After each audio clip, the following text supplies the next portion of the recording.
काम करतो पुढे बरोबर काम करतो एवढे येणार नाही एवढे येणार नाही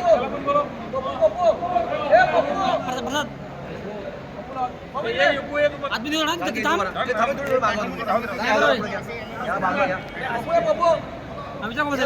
बस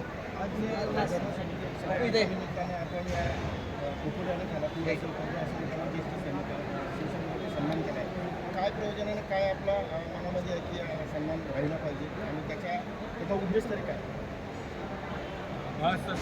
सरसेनापती बाळासाहेब ठाकरे यांच्या जन्मशताब्दीचं हे वर्ष आहे.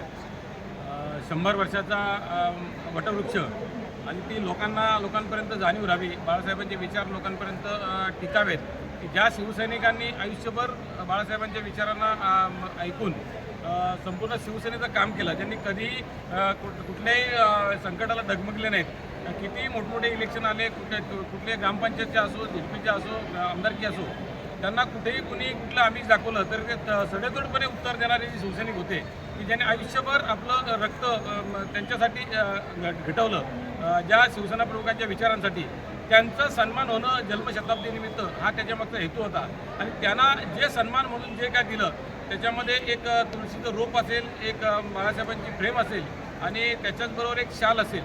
तर असा त्रिवेणी जर विचार केला तर त्याच्यामध्ये फ्रेम देण्यामागचा हेतू की त्यांच्या हृदयामध्ये बाळासाहेब आहेत पण त्यांच्या घरामध्ये कायम बाळासाहेब राहावेत, हा त्याच्यामागचा हेतू होता.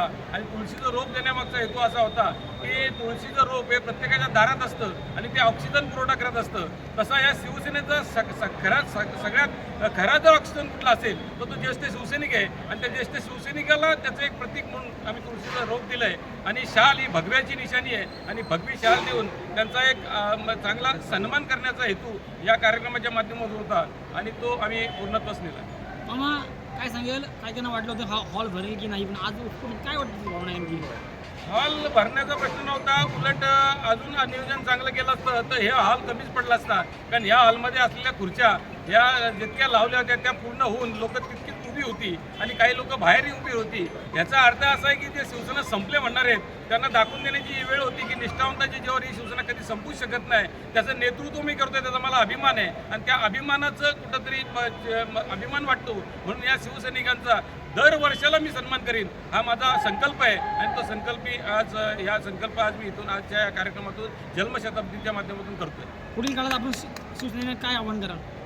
शिवसैनिकांना एवढंच आवाहन करेन की येत्या काळामध्ये होणाऱ्या निवडणुका आहेत, येत्या काळामध्ये होणाऱ्या पडझडी आहेत, येत्या काळामध्ये होणाऱ्या राजकीय घाणेरड्या युत्या आहेत, या युत्या 1-2 महिन्यामध्ये संपुष्टात येतील. आता झालेल्या विधान परिषदेच्या निवडणुकीच्या माध्यमातून जर पाहिलं तर ही शेवटची घाणेरडी वृत्ती त्यांची वरती आलेली आहे. याच्यानंतर त्या तिघांपैकी एकावर कुणाला तरी लात मारतील आणि दोघे एकत्र येतील आणि मग तिसरे कुठेतरी हात जोडत आमच्याकडे येतील. तेव्हा निष्ठावंतांची बाळासाहेबांची शिवसेना उद्धव साहेबांनी उभी केली, त्या उद्धव साहेबांच्या शिवसेनेकडे पुन्हा हे हात पसरायला येतील आणि पुन्हा आमच्याकडे ते येतील. तेव्हा आम्ही त्यावेळेला त्यांना शिवसेनेत घ्यायचा का नाही घ्यायचा हा शिवसैनिकांचा विचार घेऊन त्यांना पुन्हा हे शिवसेना वाढवण्यासाठी आमचे शिवसैनिक मजबूत आहेत की त्यांना घेऊन मजबूत करायचं हा पुढे आम्ही विचार करू.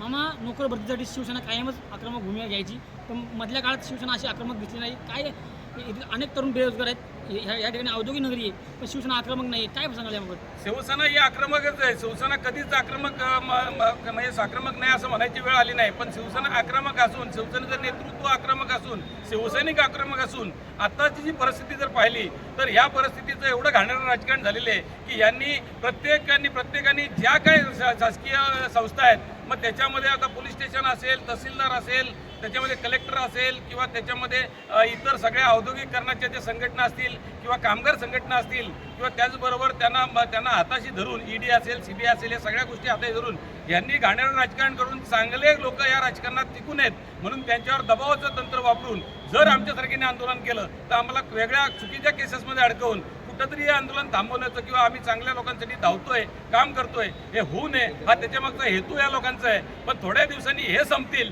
तेव्हा आम्ही नक्कीच उभारी घेऊ आणि या खालापूर तालुक्यामध्ये औद्योगिकरणाला असा झटका देऊ की कधीही नोकर भरतीच्या बाबतीत असेल किंवा बाकी कुठल्याही बाबतीत असेल, एखाद्या आपल्या लोकल माणसाला किंवा तिथल्या स्थानिकाला रोजगाराच्या बाबतीत असेल तर तिथं आमची शिवसेना उद्धव बाळासाहेब ठाकरे ही इथून पुढे कधीच कमी पडणार नाही. इथून पुढची आंदोलनं सुद्धा आमची जोरात असतील. आणि हा आज या बाळासाहेबांच्या जन्मशताब्दीच्या कार्यक्रमाच्या माध्यमातून हाही आम्ही आज संकल्प करतो.